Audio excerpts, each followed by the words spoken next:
Good morning. I don't know why the people with the lights, they make us blind and then we can't see you. This is not African. I can't speak to silhouettes or ghosts. I used to, but I no longer. Thank you, Keith, for the introductions. I'm very honored this morning to be here and to take a few minutes to talk about reproducible and transferable strategies for holistic missions. I don't know how you give someone this big topic and then you tell them to have American time. But I have realized that we have to negotiate, and hopefully I will negotiate well, and so between the African and the American. So bear with me. I will go to the scriptures, and I will use the very well-known scriptures so that we can go faster. I will not read the whole passage that I have, but I have two passages from the Old Testament and two passages from the New Testament. I'm from Rwanda. I was born and raised up in Rwanda. I received Christ through a missionary who came to my village and introduced me to Christ. I was 17 years old when I gave my life to Christ, and then I started the journey. The journey was not easy, but by God's grace, He sustained it.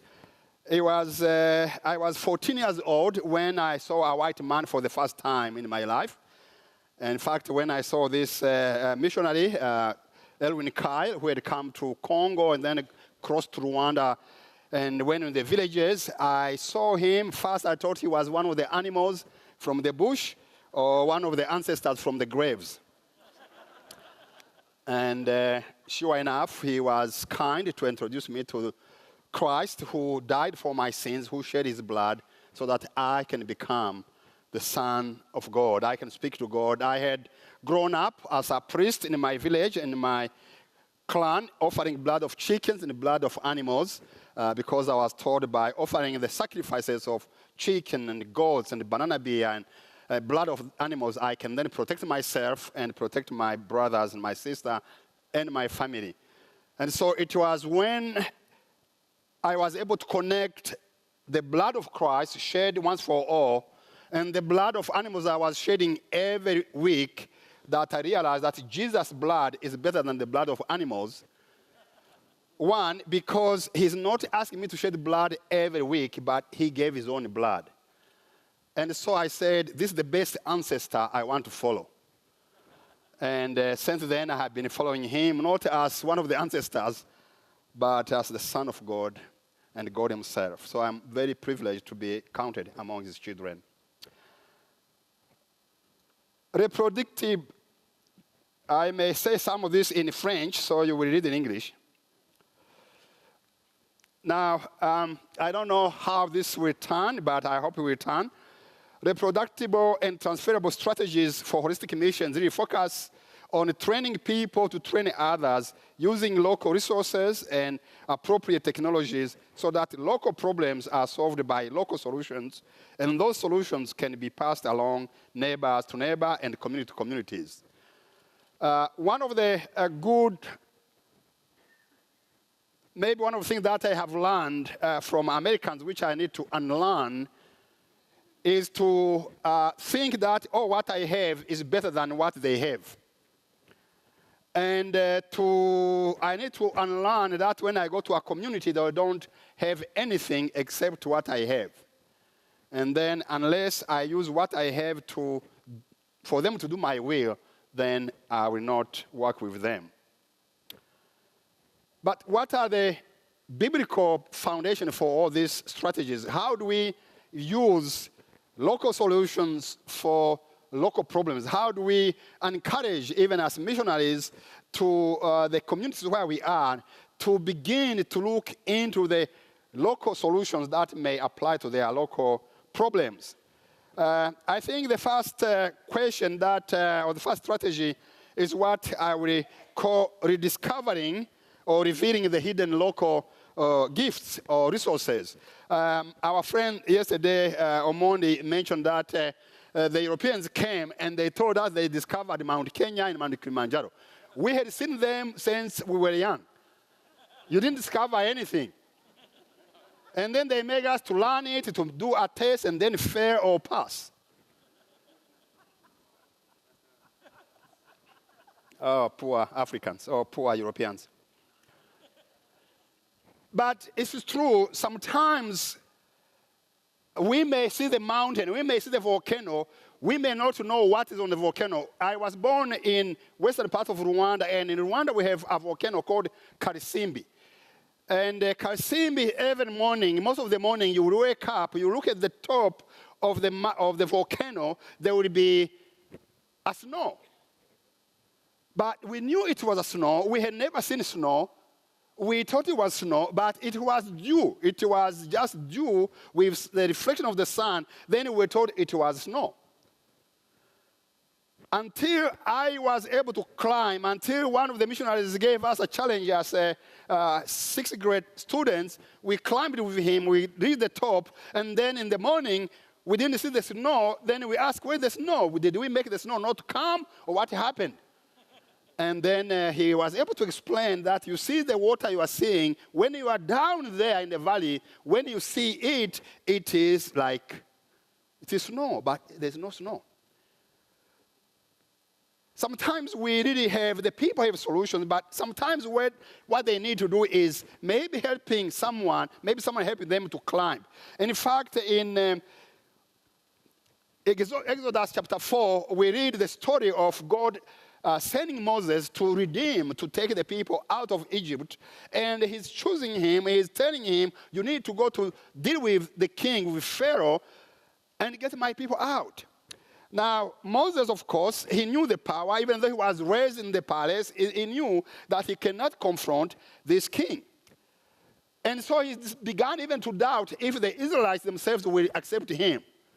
And he began to give reasons why he should not go, because he said, suppose they do this, suppose they do this. And then what God did ask him was, what is in your hands? Most of the time, it is what is in our hands, in their possessions, that they can use. And then the Lord said to him, what is it in your hand? And he said, just a staff. Something that I have been carrying all this time. And remember, he was not old yet enough to carry the staff. This was not a staff, a walking stick. This was a staff he was using for his daily job, his daily activity. And so Moses, and then the Bible says, God told Moses to do something with the staff, and then Moses began to do the work God wanted him to do using the staff. I think Moses wanted God to give something supernatural, something beyond, something that he has never seen, something that he is not familiar with, something that would be magical. But God gave him something that was familiar, something that was accessible, something that was local, and something that was not threatening to the king. He had hoped maybe God would give him big guns, for like American guns, or Russian guns, or bombers, or whatever. But God gave him a non-threatening weapon that he just used it, threw it down, it became a snake, it became a snake, and then he used it for the whole of his life until even he was able to part the Red Sea with the staff. Sometimes we need really to help people discover by asking, what is in your hands? There is also redemption of the local gifts. Now, if you think about Moses, if you think about what he had, God told him, you shall take what is in your hand, you will take it and use it.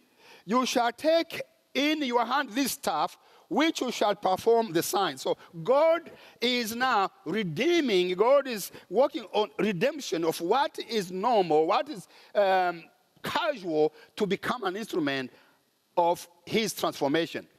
And in Exodus chapter 4, verse 20 says, so Moses took his wife and his sons and mounted them on a donkey and returned to the land of Egypt. Moses also took the staff of who? Have you noticed that? It's no longer Moses' stuff. It has become God's stuff. Now, I have been with Americans since 1983. I have worked in the ministry with the church, my church in Rwanda, as a pastor. I worked with the missionaries in the headquarters. And then for the last 24 years, working with this organization, Alarm, I have always, many times I have dealt with the missionaries from everywhere, especially from America. When we don't agree, then they say, then we will not give you our money. Is it really your money? Americans, is it really your money? Okay, I'm asking not a hypothetical question. I need an answer. Is it your money? No, it's not your money. So when did the staff stop being Moses' staff to become God's staff? When? When did the staff move from ownership? It was Moses' staff. God asked, what do you have in your hands? He said, a staff. And God told him to throw it down and they picked it up again and used it. In chapter 4, it has moved from being Moses' staff to God's staff. You see, there is a redemption of who we have, who we are, what we have, so that we no longer call it our staff. You can use staff, remove A, put U. Can you do that?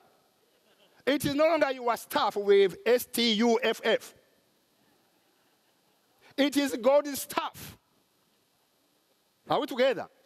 So God, in this story, He is telling us He redeems. So this second principle, this second strategy, it is redemption of the local gifts and resources. How do they move from people's stuff to God's stuff? How is God going to use it? This what we had called our Americans, to become God's, and let God use it for His purpose in the communities where we are.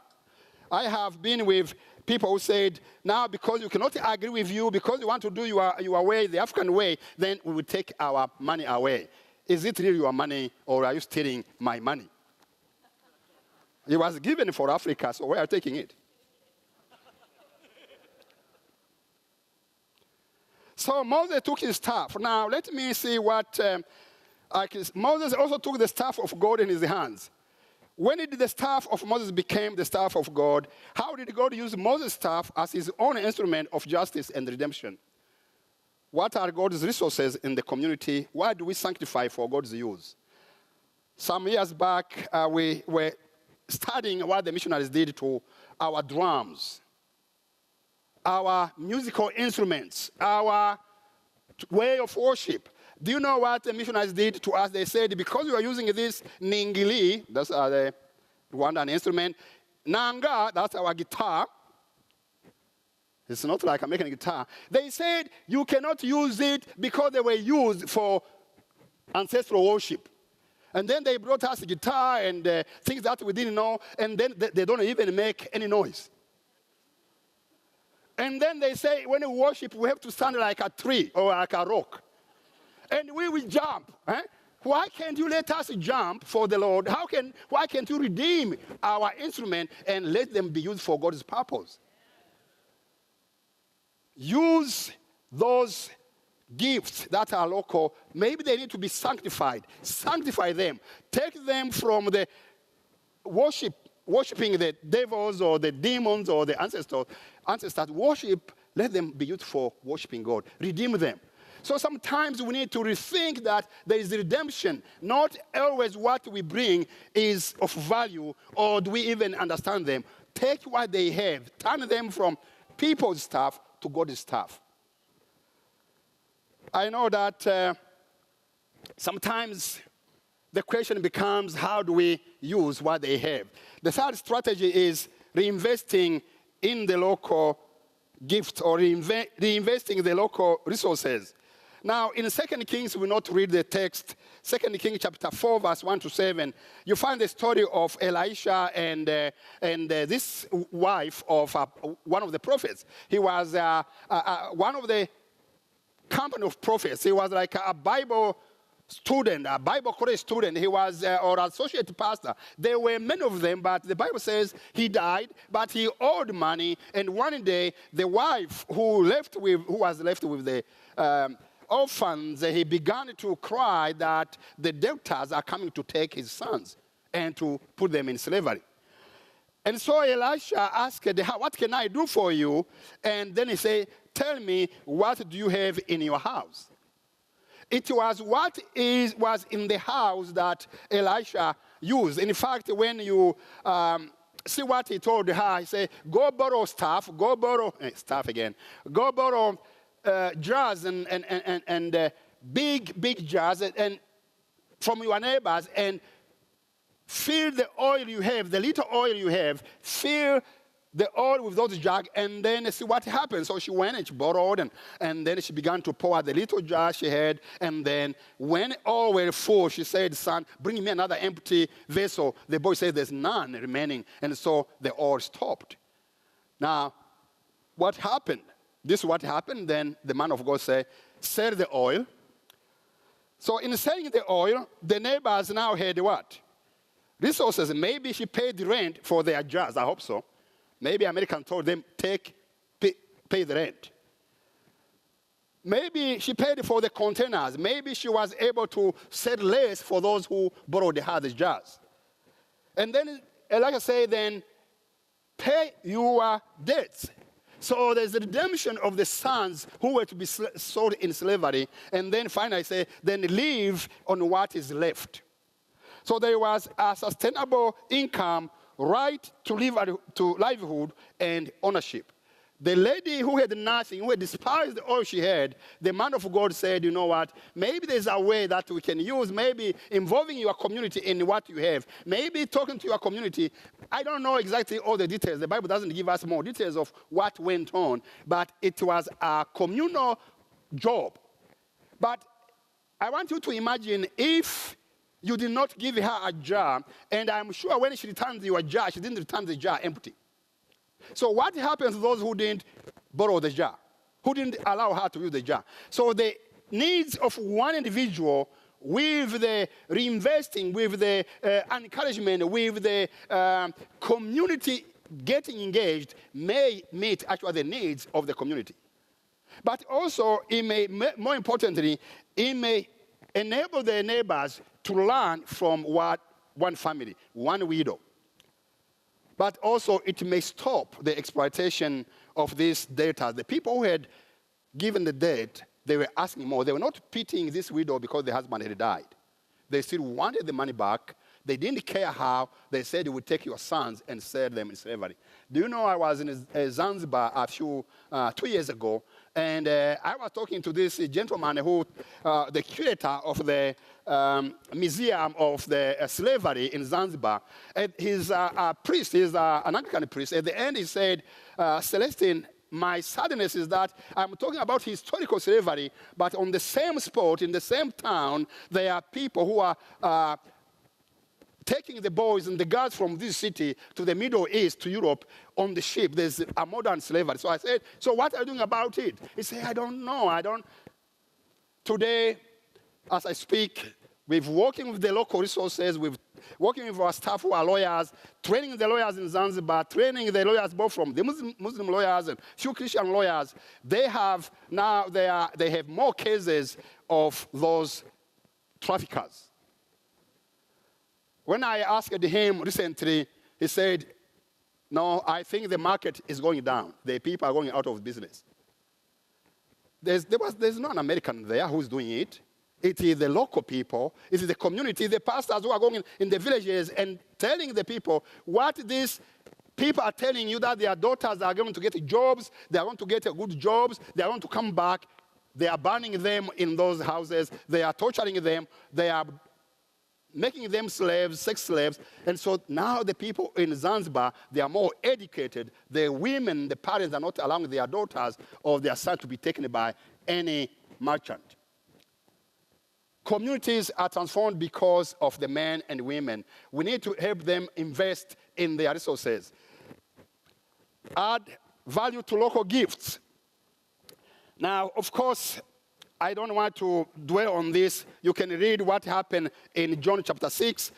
The boy had, Jesus had more people than he can feed. And then he asked his disciples, what can we do? And then Phil, we just go fast on this one.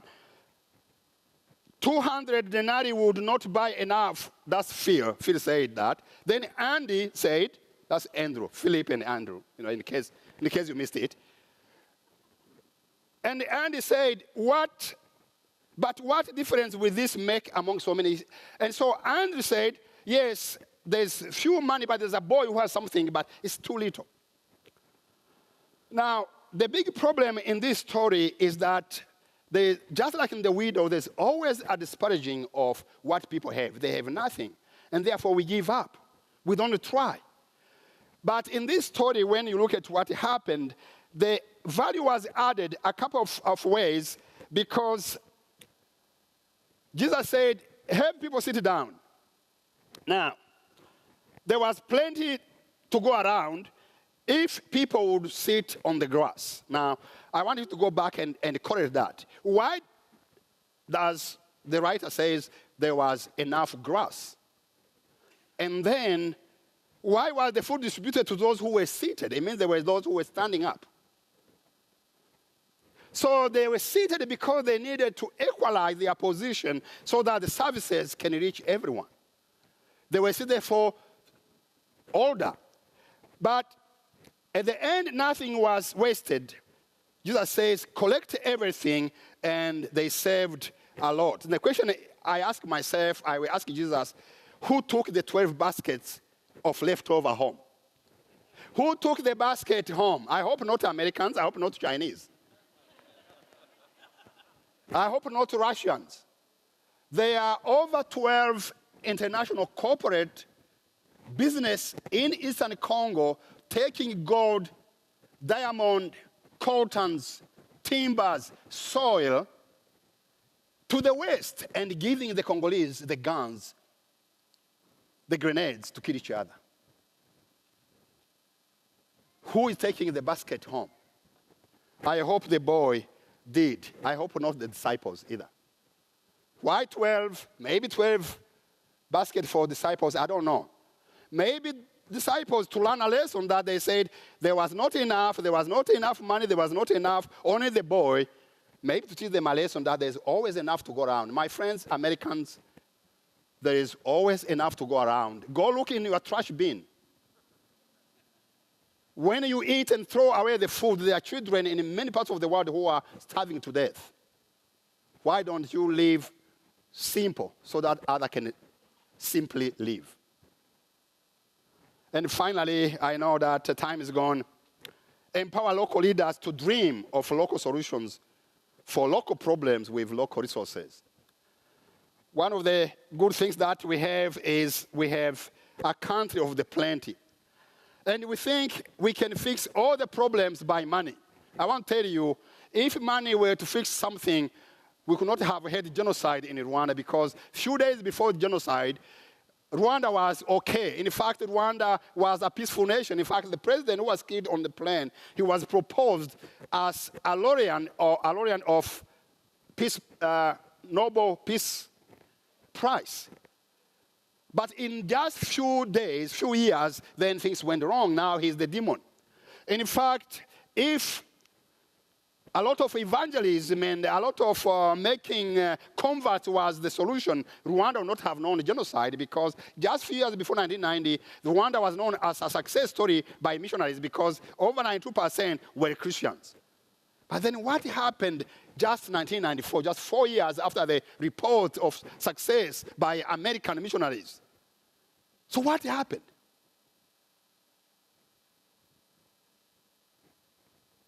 Because there were always problems of not helping the leaders.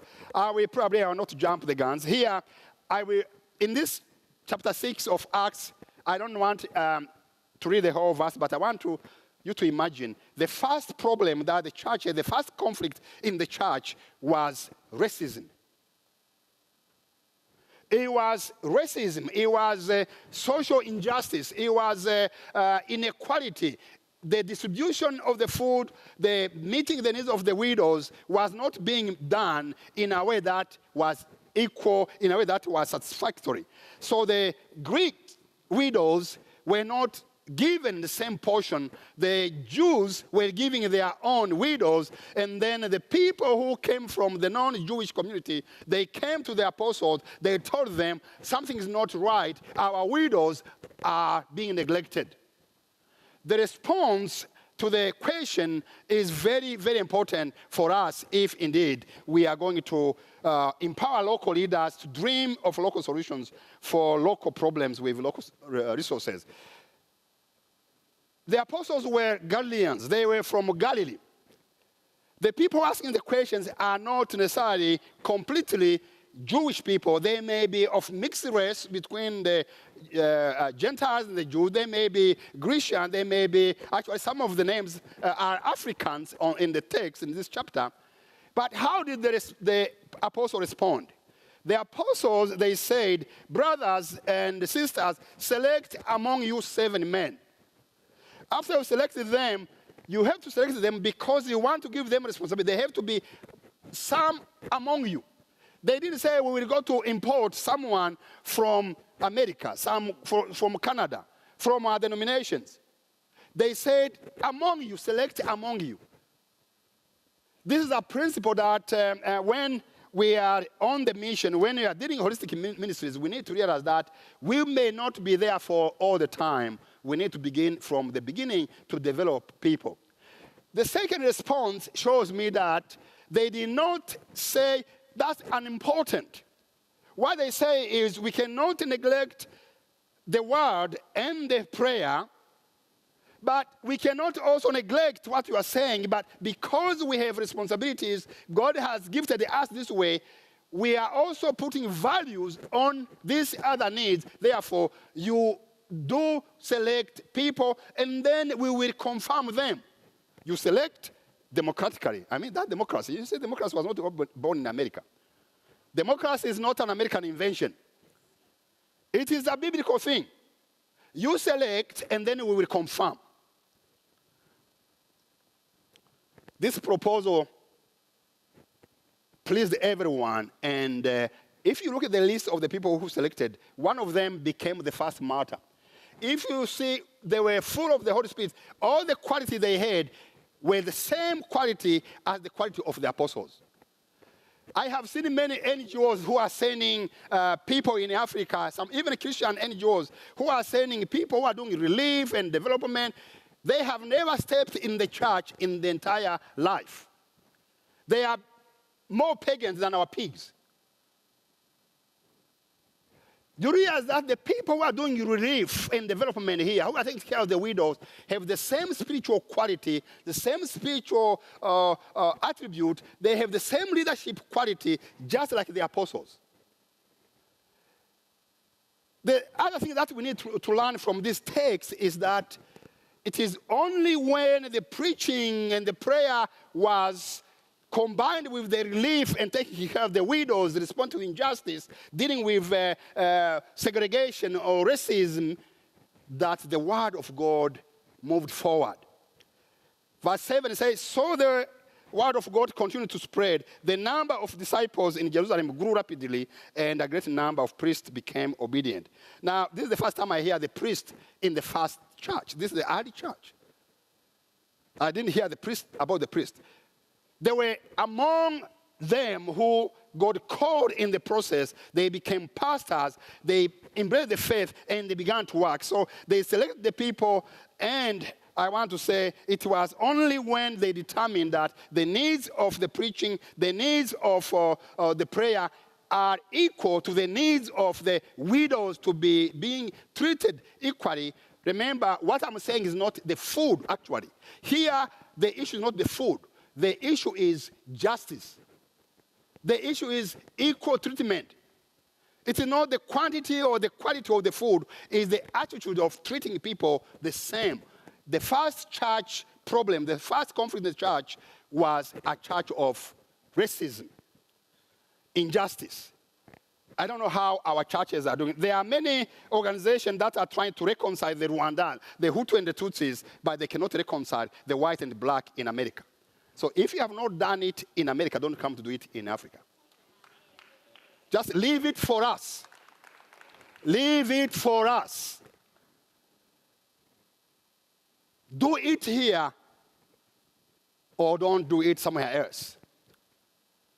But also the churches that have been planted, have been part of the churches, we have always used the American way. We have always the American solution. They have always brought a new leader to take over. Even though we say we are developing leaders, we never trust leaders in the community, national leaders, to take over so we can serve under them. We are always leading. Recently, I was in Juba, and next to our office, there was another NGO I don't want to mention because it's a Christian NGO. 2015, when the war broke in Juba, most of the NGO left. Our staff are South Sudanese. They stayed there. They are still there. And we have other staff who are serving those in the refugee camps in Uganda. Our Ugandan staff are serving those who have come in Uganda. But our South Sudan are serving their people everywhere. Now, our neighbor NGO, international NGO, Christian NGO, when the missionaries or when the staff were going, they removed all the tires from their cars. They hid them. They left the cars on the stone, but their staff had no cars even to move their families to safety in Uganda. Some of their staff were murdered on the way because they didn't have means of transportation, but the cars were parked, waiting for them to come back to put the tires on again.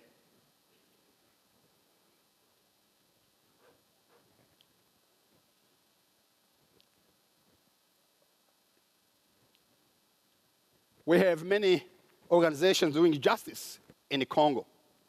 In fact, there's the American Bar Association doing something. We have many American or European organizations doing justice, but they are not really doing a long-term, bring a long-term solution. January, we had a case. I even know the case was on until I got a report from our Goma staff that they had taken the children court from Goma. How many of you have been in Goma? How many of you have been in Congo? Yeah, so they have taken the court, the children court from Goma to the bushes. The president of the children court, the judges, and our two lawyers who are working in the legal aid clinic, they had gone to the bush where pygmies, 200 children pygmies were given birth certificate from 2 days old to 17 years old. And after they had begun to work on the dignity of these people, on the dignity of the pygmies, pygmies need to be citizens of Congo. They need the rights of everybody else.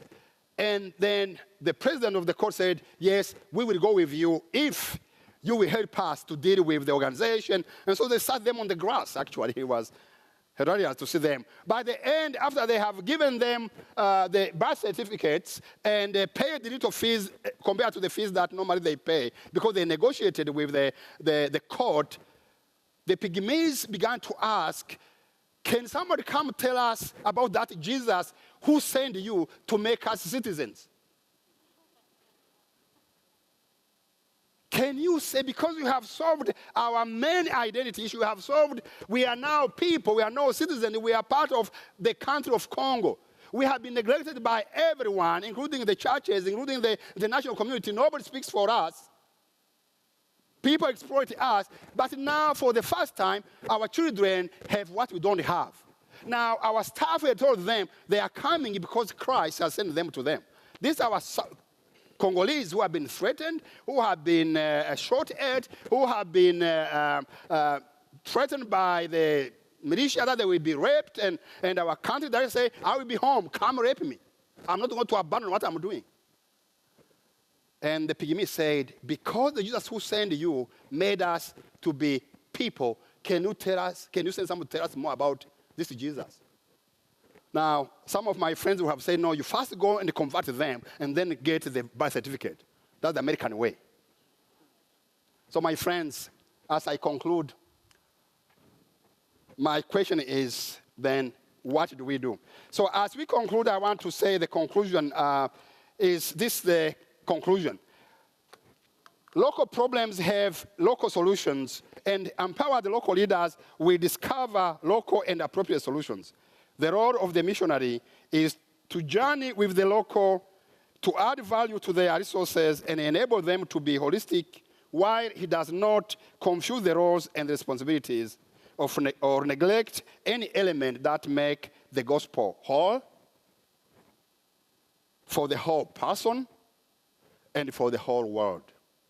Your role is to maintain maybe the preaching of the word, but not to neglect the other element of the gospel that make the gospel whole, that make the gospel complete.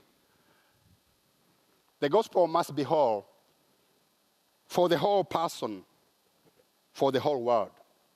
And that is your strategy. Thank you.